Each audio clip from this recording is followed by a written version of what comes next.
अस्सलामुअलैकुम, मैं हाँ रावल राठ ते तुसी वेख रहे हो वेले दी गल। अज दी इस बैठक विच असीं गल करांगे एक ते मौलाना फजल रहमान साहब ने जो इंटरव्यू दिता है आज टीवी नूं, ते दूजा इमरान साहब दियां कंबदियां टंगां दे हवाले नाल। इस तो पहलां कि मैं तफसील नाल गल करां, अपने वेखण वालियां सारियां उन्हां सज्जणां नूं बेनती करदा हां जिन्हां हाली तक मेरा चैनल सबसक्राइब नहीं कीता वो चैनल सबसक्राइब भी कर देन ते नाल ही टल्ली भी खड़का देन। मौलाना फजल रहमान साहब ने जदों एक जुमला आख्या कि साडा इदारे नाल कोई वैर नहीं ते ना असीं दुश्मनी रखते हाँ, असीं ते हुकूमत के खिलाफ तहरीक चला रहे हाँ। जिस तरह मैं 2 दिन पहले अपने व्लॉग दे विच गल कीती सी कि पीडीएम की तहरीक कोई फौजी हमला नहीं या फौजी जंग नहीं, बल्कि पीडीएम एक मुकम्मल तौर ते सियासी तहरीक है। दुनिया भर दा जायजा लईए ते सानू 2 किस्म दीयां तहरीकां नज़र आंदियां ने, एक इनकलाबी ते एक जमहूरी तहरीकां। इनकलाबी तहरीक ते मेरे ख्याल नाल हुण दुनिया के किसी खिते च भी नहीं चल रही। इनकलाबी तहरीक दे विच इस तरीके नाल सिविल वार भी की जाती है ते हुकूमत दे नाल सीधी टक्कर भी ली जाती है। पर जमहूरी तहरीक दे विच सिर्फ जलसे जलूस ते मुजाहरे ही कीते जाते हैं। ते साडे मुल्क दे विच जदों जमहूरी तहरीक दे हवाले नाल तनकीद की जाती है या उहदे एक्शन दे उत्ते गलबात की जाती है ते इनकलाबी जिहड़ियां तहरीकां ने उन्हां दे टीचे मोहरे रख के उस जमहूरी तहरीक दा एनालिसिस किया जाता है। जी साडे मुल्क दे विच भी इस जमहूरी तहरीक के खिलाफ गलबात करने वाले उस सरकारी भोंपू जो इंज दे तबसरे फरमा रहे ने उन्हां दी बदनीति ही आख्या जा सकता है। सो इंज जमहूरी तहरीक तो कंबदी हुई हुकूमत के भोंपू बंद होने ते ही नहीं आ रहे। इस हवाले नाल कल मौलाना फजल रहमान साहब ने आज टीवी दी एंकर मोहतरमा आसमा शिराजी जी नाल गलबात करते हुए एक बार फिर अपने उस तगड़े मौकफ नूं दोहराया है। तो होया भी इंज ही कि मीडिया जिसने वो जुमला जिहड़ा मौलाना साहब ने कहा कि साडा इदारे नाल कोई वैर या दुश्मनी नहीं है, उसनूं ते बड़े भरपूर अंदाज नाल नशर किया गया और उहदे ते तबसरे फरमाए गए। तो इस तरह मीडिया ने गोला गंढे दी रेहड़ी ला के अपना गोला गंढा वेचिया। पर जदों मौलाना साहब ने इस इंटरव्यू दे विच अपने मौकफ नूं दोहराया तो मौलाना साहब की आवाज़ बंद कर दी गई, क्योंकि मौलाना साहब उस असली हुकूमत का नाम लै रहे सन। इस इंटरव्यू दे विच मौलाना साहब ने एक इंकशाफ भी किया कि उन्होंने पिछले लॉन्ग मार्च दे विच किस तरीके नाल धोखा दिता गया और उन्हां दे नाल बददियानती की गई। ते सौदागरां ने पिंडी दे मार्केट दे सदर ने किस तरीके नाल चौधरी बिरादरान नूं इस्तेमाल करते हुए मौलाना साहब नूं ये आसरा दिता कि मार्च दे विच असी हुकूमत नूं चलता कर देंगे, तुसी हुण अपना मार्च खत्म कर दिओ। चूँकि पाकिस्तान दे विच असल हुकूमत उन्हां दी है और उन्हां दियां गारंटियां और उन्हां दी जमानतां ते सारे काम चलते हैं।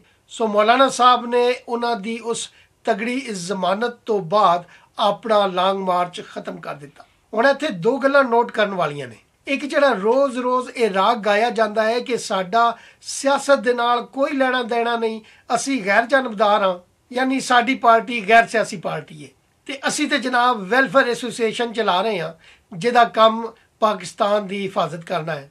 उन्हां दा यह दोगलापन नितर के सामने आंदा है। ते दूजा सियासत दे मैदान दे विच लाल कोठे दे वासी गेट नंबर 4 दे चपड़ासी ते कराची तो MKM दे नां ते मुंतखब होने वालियां कठपुतलियां, पंजाब दे विच चौधरियां दी रूप विच मालशी ते सौदे वेचण वाले जुगादरी, ये सब दे सब सौदागरां ने पिंडी मार्केट दे सदर दे टुलदे फिरदे हरकारे ने, जिन्हां ने मौलाना साहब नूं इतला कुछ होर दिती ते होया कुछ होर। यानी इत्थे चौधरियां दी मुनाफकत और उन्हां दी अपने बास दे नाल कमिटमेंट दसदी है कि वो किस तरह उन्हां दे बिहाफ दे उत्ते गेम खेडदे ने और कठपुतली वधों नचदे ने। दूजे पासे जे तुसीं नोट करो तो PDM दी सियासी तहरीक दी कामयाबी दियां निशानियां साफ नज़र आंदियां ने।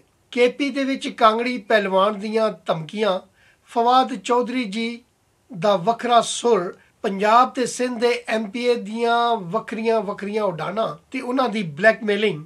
तुसीं अंदाज़ा लाओ कि माजी दे विच नून लीग ते PP नूं कदे भी सैनेट दियां इलैक्शनां दे विच कदे इस गल दी फिक्र नहीं रही कि उन्हां दियां वोटां चोरी हो जाणगियां। इस करके उन्होंने कदे इस तरह का आईनी तरमीम या अदालत जाके वोटां खुफिया रखण या ज़ाहरी रखण के हवाले नाल कोई मुकदमे लड़े होण या आईनी तरमीम वास्ते बिल लिआंदे होण। सिवाय बलोचिस्तान ते फाटा दे पंजाब सिंध ते केपी दे विच जिस पार्टी के जितने भी MP होंदे सन उसके उतने सैनेटर मुंतखब हो जाते सन, सिवाय एक अद्धी सीट के गड़बड़ होने तो। बलोचिस्तान ते फाटा दे विच यह धंधा करप्शन वाला वाकई उरूज ते हुंदा सी, पर उत्थे भी जदों नून लीग या पीपल्स पार्टी के बंदे MPA मुंतखब हो जाते ते उत्थों पीपल्स पार्टी या नून लीग का सैनेटर ही मुंतखब हुंदा सी। यानी बहुत घट बगावत या इस तरह का मंजर सामने आंदा सी कि 20 बंदे इकट्ठे विक जाण, जबकि साडी तहरीके इंसाफ अपनी 22 साला जदोजहद दे नाल अर्क रेजी करके इहो जिहे ईमानदार ते मुत्तकी परहेजगार MPA MNA बनाए कि जिन्हां पहली बार सैनेट दे इलैक्शनां दे विच करोड़ां रुपये माल बनाया ते पहली बार पाकिस्तानी सियासत दे अंदर किसी सियासी पार्टी ने अपने इतनी वड्डी तादाद दे विच 20 चोरां नूं सामने लिआंदा। हुण दूजी बार जदों सैनेट दे इलैक्शन होण जा रहे ने ते PTI दी पूरी पार्टी दियां चूलां हिल रहीआं ने। खुलेआम मंडी लगी है की KP विच, की पंजाब विच, की सिंध विच। इन्हां दे कायद इमरान खान जो ट्रांसपेरेंसी इंटरनेशनल की रिपोर्ट मुताबिक रजिस्टर्ड चोर ते डाकू डिकलेयर हो चुके ने, जो पेट्रोल की कीमत बारे माजी च दसते होंदे सन कि जदों पेट्रोल 2 रुपये महंगा होवे ते समझो कि उत्ते बैठे वजीर आजम ने इतने अरब का डाका मार लिया है। हुण जे वेख्या जाए तो 2017 ते अज दियां आलमी मंडी दियां रेटां विच तकरीबन कुछ सेंट का फर्क है, यानी $53-54 2017 भी कीमत सी ते अज भी इंटरनेशनल मार्केट दे विच ओही कीमत है।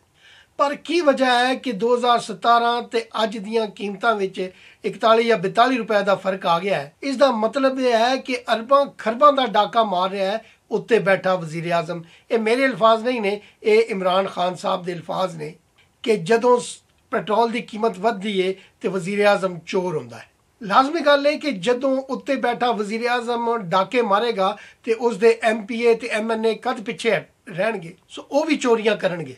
इस तरह जदों उन्हां दे MPA ते MNA नूं डाके मारन का चांस मिल रहा है तो उन्हां दा सुरगना कदे अदालतां च भजदा है ते कदे आईनी तरमीम दे बिल असैंबली दे विच फ्लोट करदा है ते नाल ही कदे कदे ਉਹ अपोजिशन दियां पैरां दी खाक नूं चट्टण लग जांदा है, पर फिर भी उसकी कहानी सूत्र नहीं आती। इसे करके साडे अकले कुल समझे जाण वाले वजीर आजम ने माजी विच ते अपनी पार्टी दियां लीडरां या सेंट्रल कमेटी दे नाल कदे किसी भी फैसले बारे सलाह मशवरे नहीं कीते, पर अज उन्हां नूं की लोड़ पै गई कि वह अपनी उन्हां लीडरां नूं इकट्ठियां करके उन्हां दे नाल सलाह मशवरे कर रहे हैं।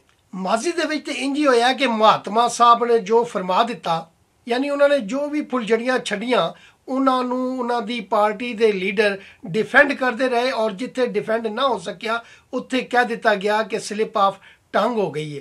हालांकि स्लिप ऑफ टंग के उत्ते स्लैप ऑन द फेस होना चाहिए। जमहूरीयत का यह राग अलापण वाला जगादरी दूजिਆਂ ਨੂੰ जिस तरह ताने देंदा सी कि ये दसणगे कि इन्हां ने अज तो पहले सैनेट के टिकटां के हवाले नाल कोई पार्लीमानी बोर्ड बनाया होवे, कोई अपनी पार्टी की कमेटी तश्कील दी होवे जिन्हें दरखास्तां मंगियां होण ताकि सैनेट के उम्मीदवारों के फैसले किए जा सकन। उका नहीं, इन्होंने इस तरीके नाल इस पार्टी नूं चलाया जिस तरह इन्हां दे अब्बा हजूर अपनी जागीर दे विच विरासत छड्ड गए जो इन्हां दे हत्थ पई और इन्हां ने चुक के अपने हिसाब नाल वंडनी शुरू कर दी। पर हुण जदों लित्तर पे और अपनी पार्टी के हर एक उस लीडर जिहदे नाल 10 या 15 MPA या MNA ने उन्होंने पर कढ लए ते वेख्या कि काफ लीग नूं 10-12 मैंबर रखण दे उत्ते अगर एक सैनेटर दिता जा रहा है तो साढ़े 15-20 बंदियां नूं लाजमी एक सैनेटर मिलना चाहिए है ताकि वो अपना सैनेटर सामने लियाण ताकि माल भी बन जाए और काम भी हो जाए। इस तरह जब उन्हां ग्रुपां ने अपना धंधा चलाण की कोशिश की तो फिर आका जी जिहड़े ने वो कपड़े ला के नस्सण वाली काम किया ते सारिਆਂ ਨੂੰ बुला के सिर जोड़ के बह गए। भाई जे अगर तुसी इस तरह का एटीट्यूड रखोगे तो दूजे कोई इन्ने आने काके ते नहीं ਜਿਹੜੇ ਤੁਹਾਡੇ ਨਾਲ रल के ਚੱਲਣ। जे तुसी उत्ते डाकू बैठे हो तो थल्ले वो चोरियां ते करनगे। इस ਅਲੀ ਬਾਬਾ ਤੇ 40 ਚੋਰ ਦੀ ਕਹਾਣੀ ਦਾ ਅਮਲੀ ਸਬੂਤ ਪੀਟੀਆਈ ਦੇ ਰੂਪ ਵਿੱਚ ਸਾਰੀ ਜਨਤਾ ਵੇਖ ਰਹੀ ਹੈ। ਇਹਨਾਂ ਦਾ ਆਪਣਾ ਇੱਕ ਖੂਬਸੂਰਤ ਕੌਲ ਸੀ ਕਿ ਉੱਤੇ ਬੈਠਾ ਬੰਦਾ ਜੇ ਡਾਕੇ ਮਾਰੇਗਾ ਤੇ ਥੱਲੇ ਬੈਠੇ ਲੋਕ ਚੋਰੀਆਂ ਤੇ ਆਪੇ ਕਰਨਗੇ। ਵਾਕਈ ਇਹਨਾਂ ਨੇ ਅੱਜ ਆਪਣਾ ਉਹ ਕੌਲ ਸੱਚ ਸਾਬਤ ਕਰ ਵਿਖਾਇਆ। ਸ਼ਾਬਾਸ਼ ਏ ਮੇਰੇ ਮਹਾਤਮਾ ਖਲੀਫਾ ਸਾਨੀ ਨੂੰ ਕਿ ਜਿਨ੍ਹਾਂ ਆਪਣਾ ਇੱਕ ਕੌਲ ਤੇ ਸੱਚ ਕਰ ਵਿਖਾਇਆ ਤੇ ਆਪਣੇ ਉਸ ਕੌਲ ਦੇ ਉੱਤੇ ਮੋਹਰ ਲਾ ਕੇ ਸਾਬਤ ਕੀਤਾ ਕਿ ਵਾਕਈ ਜੇ ਉੱਤੇ ਬੈਠੇ ਬੰਦਾ ਡਾਕੇ ਮਾਰਦਾ ਹੋਵੇ ਤੇ ਥੱਲੇ ਦੇ ਲੋਕ ਚੋਰੀਆਂ ਕਰਦੇ ਨੇ, ਜਿਸ ਦਾ ਅਮਲੀ ਨਮੂਨਾ ਤੁਸੀਂ ਅੱਜ ਪੀਟੀਆਈ ਦੇ ਵਿੱਚ ਵੇਖ ਰਹੇ ਹੋ।